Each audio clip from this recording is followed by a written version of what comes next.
Hello everyone. In previous video we have solved a problem relating to journal entries. In today's video we will solve a problem on how to prepare ledger account. First we will pass journal entries and then we will prepare ledger accounts along with trading and profit and loss account. So let's start. First we will pass journal entries. So for that here are some transactions.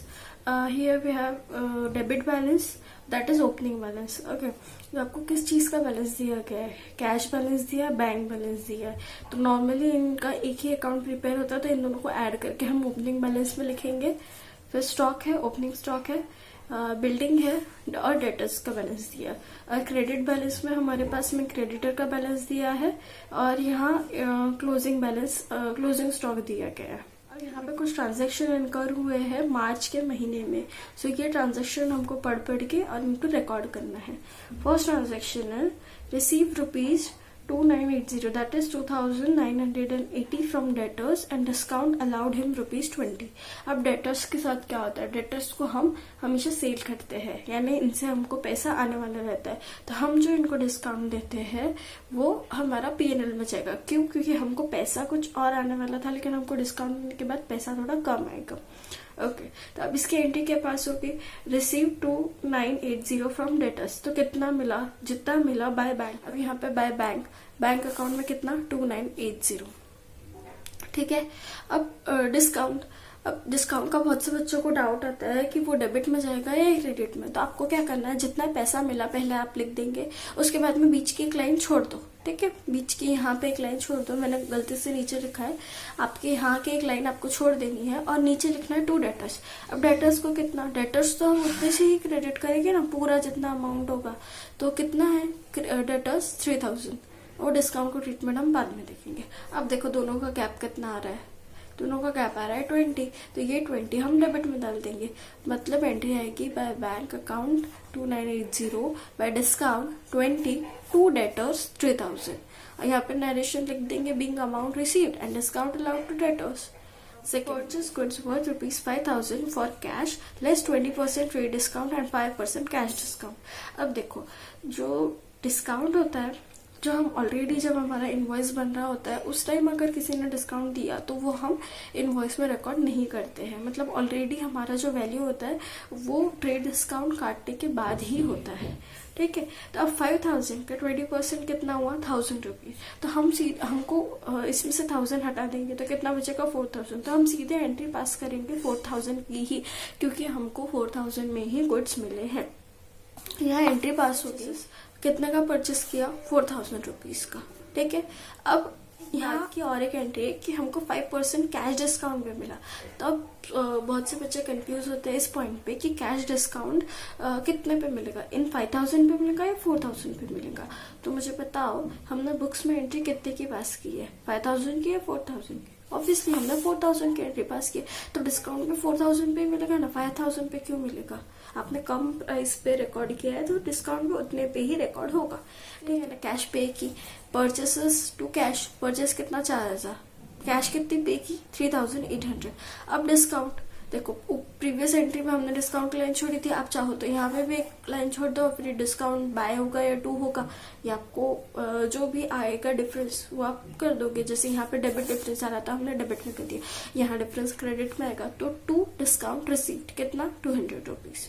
तो अब यहाँ narration लिख दोगे being goods purchase and discount received. Next entry goods sold on credit ₹1200 to Ramesh.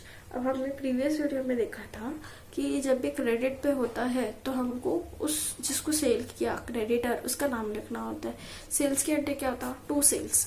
ठीक है. किसको cell किया? रमेश को किया देंगे. ठीक है. यहाँ ब्रैकेट में हमको आसान हो समझने इसलिए मैंने डेटर भी लिख दिया. डेटर टू सेल्स कितना? 1200. नरेशन लिख देंगे Ramesh became insolvent and could पे ओनली 50 पैसे इन अ रुपी. अब देखो रमेश क्या हो गया? इंसॉल्वेंट 50 पैसे ही दे पाया. तो हमने गुड्स कितने का सोल किया था उसको? 1200 का. तो 1200 रुपए में वो कितना दे पाएगा ये हमको फाइंड करना था. कैसे करेंगे? 1200 मल्टीप्लाई बाय 0.5 डिवाइड बाय 1 कितना आएगा? 600. तो यह आएगा 600. ओके.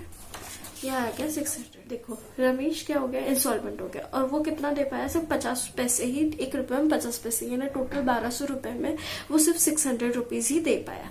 तो यहाँ कितना हमको कैश मिला, कैश और बैंक 600 मिला टू रमेश। तो जितना डेटर को हमने जितना पहले डेबिट किया था उतने से ही हमको क्रेडिट करना पड़ेगा ना। हाँ, 1200 से डेबिट किया था, 1200 से क्रेडिट किया। अब जो बचा हुआ बैलेंसिंग फिगर है कि 600 रुपीज, ये कहाँ जाएगा? तो ये तो हमारा डूब गया, वो इंस्टॉलमेंट हो गया। अब यानी पैसा तो हमको आएगा ही नहीं, डूब गया, यानी बैड डेट्स हो गए। तो हम बैड डेट्स डेबिट कर देंगे 600, कैश और बैंक डेबिट कर देंगे 600, और रमेश को क्रेडिट कर देंगे 1200। मतलब 50% हमको अमाउंट आया है। ओके, ये एंट्री समझ आई। अब नेक्स्ट इंस्टॉलमेंट हुआ तो हमको एक और एंट्री पास कर, ये जो बैड डेट्स है इनको हमको प्रॉफिट एंड लॉस अकाउंट में डालना पड़ेगा। तो प्रॉफिट एंड लॉस में कैसे डालेंगे? प्रॉफिट एंड लॉस में हमने जो फॉर्मेट पढ़ा था तब देखा था कि प्रॉफिट एंड लॉस में डेबिट साइड आता है बैड डेट्स, मतलब कि by profit and loss account to bad debts rupees 600। ठीक है। अब next, purchase plant from Vijay for rupees 10,000 and paid 200 as cartage for bringing the plant and another 400 for installation charges. अब मुझे बताओ, सपोज आपने कोई एसेट परचेज किया और एसेट परचेज करने के बाद में उसको इंस्टॉलेशन का आपका चार्ज लग रहा है और उसको लाने का जो कैरेज है वो भी आपको ही इनकर करना पड़ रहा है। तो आप क्या बोलोगे कि एसेट आपको कितने में पड़ा? मतलब आप सारे कॉस्ट ऐड करके एसेट के वैल्यू में फिर ही बताओगे कि हमको एसेट कितने का पड़ा। तो इस हिसाब से जो भी कॉस्ट हमको एसेट को प्रेजेंट कंडीशन पे लाने के लिए लगता है उसको हम कैपिटलाइज करते हैं। कैपिटलाइज करते हैं यानी एसेट के कॉस्ट में ऐड करते हैं। जैसे मैंने यहाँ लिखा कि 10,000 प्लस 200 प्लस 400, यानी पूरा हमको एसेट पड़ा 10,600 के लिए। तो उसी तरीके से हम लिखें, क्योंकि एसेट का हमेशा डेबिट बैलेंस होता है, तो हमने यहाँ लिखा by plant account debit 10,600 to cash और बैंक। हमने इसको परचेज किया है कितना, 10,600, और आप यहाँ नरेशन लिख देंगे being plant purchase and cartage and installation cost should be capitalize. I hope आपको ये जर्नल एंट्री समझ आई हो। अब हम इन जर्नल एंट्रीज के बेस पे लेजर अकाउंट कैसे प्रिपेयर करते हैं और trading profit and loss account कैसे प्रिपेयर करते हैं वो देखिए। मैंने यहाँ आपके लिए फॉर्मेट बना के रखा है। सो अब हम लेजर अकाउंट प्रिपेयर करेंगे, उससे मैंने ये फॉर्मेट बनाया और यहाँ पे देखो डेटर्स अकाउंट बनाया है, बैंक अकाउंट बनाया है और trading profit and loss account बनाया है। आप चाहे तो इसमें क्रेडिटर अकाउंट भी बना सकते हैं, क्योंकि हमको यहाँ क्रेडिटर का ओपनिंग बैलेंस दिया है, लेकिन क्रेडिटर अकाउंट बनाने के लिए उसमें बाकी की जो सफिशिएंट इंफॉर्मेशन है जैसे कि क्रेडिट परचेसेस वो नहीं दिए। यहाँ पे हमने गुड्स परचेस किया है लेकिन यहाँ दिया है कि हमने उसको कैश में परचेस किया, तो यहाँ क्रेडिट का कोई जिक्र नहीं किया गया है। तो हम क्रेडिटर अकाउंट बना के भी कोई फायदा है नहीं। सिर्फ ओपनिंग बैलेंस ही दिया है और हमको परचेसेस की कोई और डिटेल्स नहीं दी है, मतलब क्रेडिट परचेस की कोई और डिटेल्स नहीं दी है। इससे मैंने नहीं बनाया, आप चाहे तो बना सकते हैं, पर कुछ आएगा नहीं उसमें। अब स्टार्ट करते हैं डेटर अकाउंट से। तो देखो यहाँ डेटर का ओपनिंग बैलेंस कितना है, 4,000 रुपीज। तो हमेशा डेटर का मतलब डेबिट अकाउंट है ना, ये डेटर्स डेबिट बैलेंस है, तो डेबिट बैलेंस का ओपनिंग कहाँ आएगा, डेबिट साइड में आएगा। यहाँ आपको डेटर डेबिट और क्रेडिट ये लिखना जरूरी है, ठीक है। अब ओपनिंग, तो यहाँ लिखेंगे टू बैलेंस ब्रॉट डाउन, कितना, तो यहाँ कितना है 4,000 रुपीज, 4,000। यहाँ दिया है कैश और बैंक, तो हम नॉर्मली कैश और बैंक अकाउंट साथ में ही बनता है, ठीक है। चाहे उसको आप कैश ऑब्लिक बैंक नाम दो, सिर्फ बैंक दो, डजेंट मैटर। मैं यहाँ कैश ऑब्लिक बैंक लिख दे रही हूँ, ठीक है। ये भी डेबिट अकाउंट है, तो इसका ओपनिंग बैलेंस कहा जाएगा डेबिट साइड में। टू बैलेंस ब्रॉट डाउन, कितना चाहो तो यहाँ 25,000 प्लस 8,000 ऐसा ब्रैकेट में दिखा सकते हो, मैं डायरेक्टली लिख रही हूँ 25 प्लस 8,000 मतलब 33,000। नेक्स्ट स्टॉक, यानी कि ये ओपनिंग बैलेंस है, तो ये ओपनिंग स्टॉक होगा। ओपनिंग स्टॉक कहा जाएगा ट्रेडिंग अकाउंट में, ठीक है। तो ट्रेडिंग अकाउंट में यहाँ सबसे पहले आएगा टू ओपनिंग स्टॉक, कितना है ओपनिंग स्टॉक है 20,000।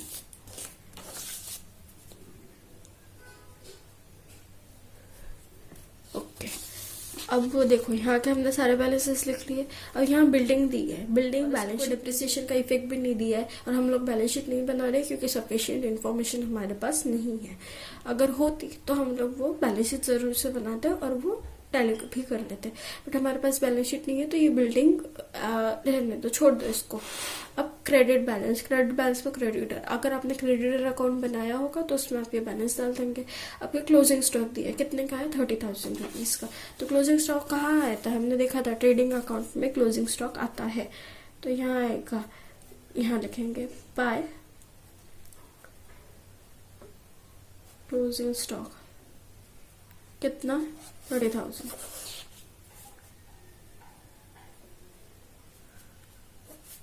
ओके, अब इन ट्रांजैक्शंस का कोई काम नहीं है, हमने इनकी जो भी जर्नल एंट्रीज थी वो ऑलरेडी यहाँ पास कर चुके हैं। अब हमको बस एंट्री देखनी है और लेजर में पोस्टिंग करनी है।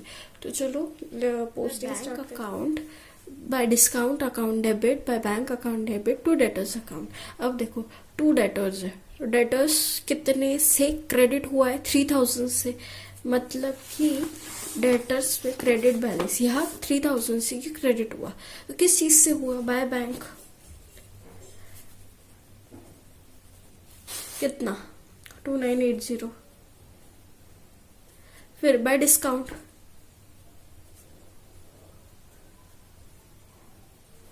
डिस्काउंट कितना है, 20 रुपीज। मतलब टेक्निकली डेटर्स को हमको क्रेडिट करना था, कितने से करना था, 3,000 रुपीज से करना था, और हमने कितने से किया, 3,000 से किया ना। Bye bank account 2980, by discount account 20, debtors हो गया 3,000 से क्रेडिट। अब इसकी सेकेंड एंट्री भी दे देंगे, बाय बैंक 2980, बैंक अकाउंट में जाके यहाँ लिखेंगे टू डेटर्स, कितना, 2980। ठीक है, अब ये डिस्काउंट की भी तो दूसरी एंट्री करनी पड़ेगी ना। तो ये डिस्काउंट कितना है, डिस्काउंट हमने अलाउ किया है ना, हमारा खर्चा है, तो प्रॉफिट एंड लॉस अकाउंट में डेबिट में आएगा। तो यहाँ मैं लिख रही हूँ, ट्रेडिंग और प्रॉफिट एंड लॉस कंटिन्यूशन में ही बनते हैं, ये आपको बात बताई थी मैंने। To discount allowed. अगर आपको डिस्काउंट अलाउड और डिस्काउंट रिसीव में कंफ्यूजन हो रहा कि डेबिट में लिखे या क्रेडिट में लिखे, तो आप ये समझो कि यहाँ यदि ये क्रेडिट में आया है तो यहाँ इसको डेबिट में आना है। अगर किसी और अकाउंट में वो डेबिट में आया है तो आपको वो क्रेडिट में लाना पड़ेगा। ओके, ये बात क्लियर है। अब नेक्स्ट है 4,000। तो परचेस कहाँ होता है, ट्रेडिंग में होता है।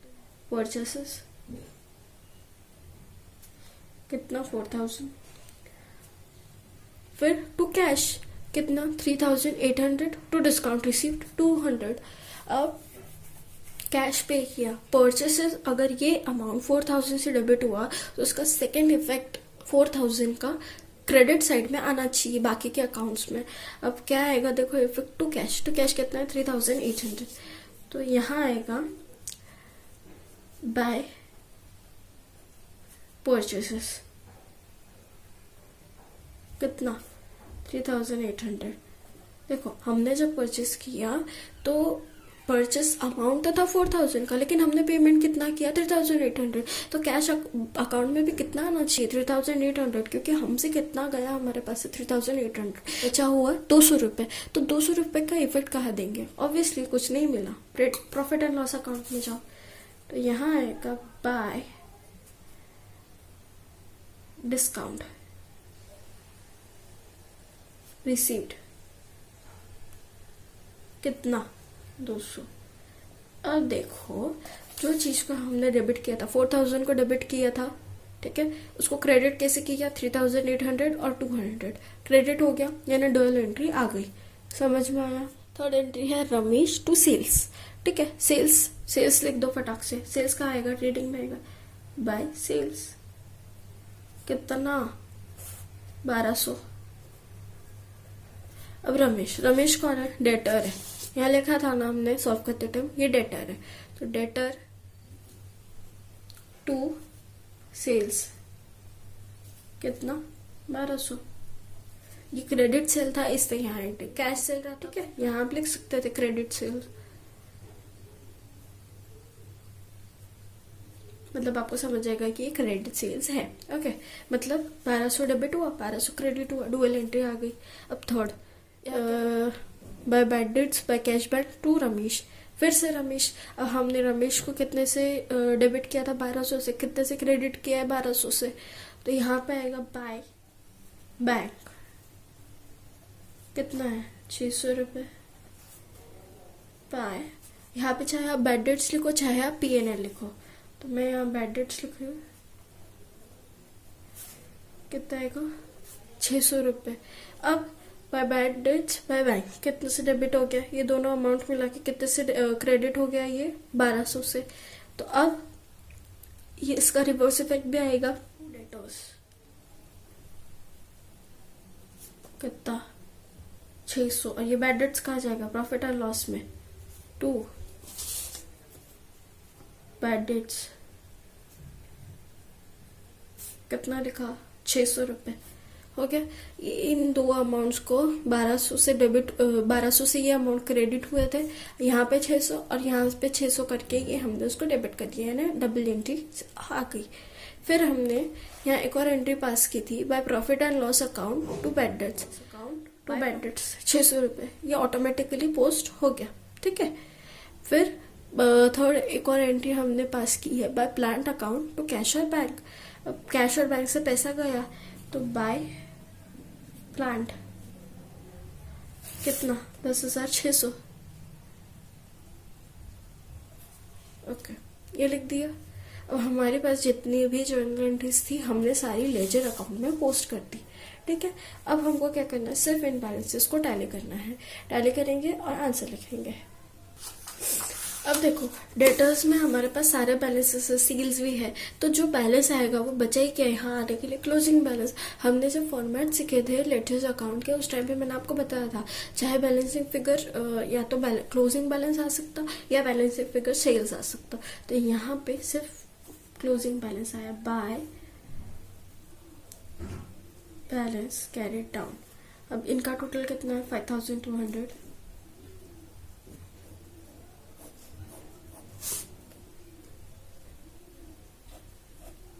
5200 में से ये सारे माइनस करने के बाद में 1000 रुपीज बैलेंस आता है। यहाँ स्टार कटेंगे यानी आपको समझ आएगा। ये टैली वाला साइन, मतलब ये अकाउंट्स टैली हो चुका है। अब नेक्स्ट बचा कैश और बैंक। तो कैश और बैंक में इनका टोटल कितना आ रहा है? 36,580।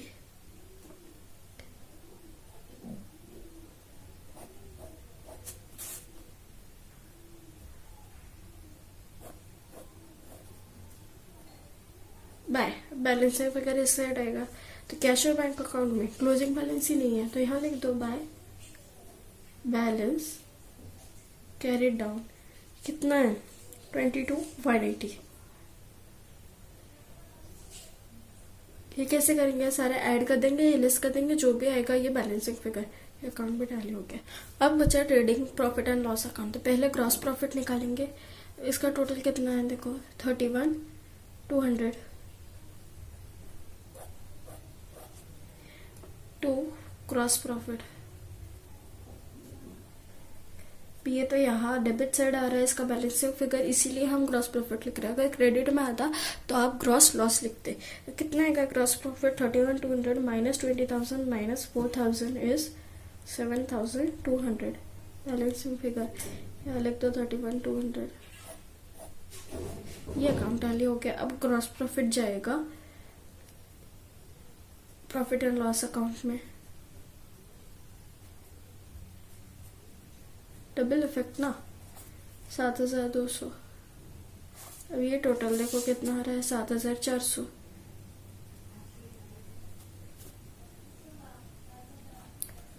टू कितना आएगा नेट प्रॉफिट? अब यहाँ पे जो भी बैलेंस फिगर है नेट प्रॉफिट 7,400 माइनस 20 माइनस 600 6,780। ये आ गया बैलेंसिंग फिगर। ये अकाउंट भी टैली हो गया। तो अब ये बैलेंस अगर हमको कैरी फॉरवर्ड करना है, अगर हम बैलेंस शीट बनाते थे तो ये बैलेंस बैलेंस शीट में जाता था, क्रेडिट साइड में कैपिटल में ऐड होता था, ठीक है। जो भी कैपिटल दिया होता उसमें ये बैलेंस ऐड हो जाता था। और बाकी के क्रेडिटर्स की फिगर और वो सारे लिख के आप बैलेंस शीट बना सकते थे, लेकिन ड्यू टू इनसफिशिएंट इन्फॉर्मेशन, हमारे पास उतनी इन्फॉर्मेशन नहीं है, हम बैलेंस शीट नहीं बना पाएंगे। उसी वजह से हमने क्रेडिटर अकाउंट भी नहीं बनाया, क्योंकि हमारे पास क्रेडिट परचेसेस की कोई इन्फॉर्मेशन नहीं थी और क्लोजिंग क्रेडिटर्स भी नहीं दिए थे। ठीक है, अगर कोई भी एक चीज दी होती है, क्लोजिंग क्रेडिटर्स दिए होते तो हम परचेसेस बैलेंसिंग फिगर निकाल लेते, अगर परचेसेस दिए होते तो हम क्लोजिंग क्रेडिटर्स निकाल लेते थे, लेकिन कोई भी इन्फॉर्मेशन नहीं थी, इसलिए हमने क्रेडिटर अकाउंट नहीं बनाया और हमने ये 3 अकाउंट्स बनाए हैं। आई होप आपको लेजर अकाउंट किस तरीके से प्रिपेयर करना है, एंट्री किस तरीके से पोस्ट करनी है, या आपको ये जो टेक्निक है ये आपको समझ गई होगी। सो मिलते हैं नेक्स्ट वीडियो में, तब तक के लिए बाय। और अगर आपको कोई भी क्वेरी हो तो do let me know in the comment section, I will reply your query. Bye.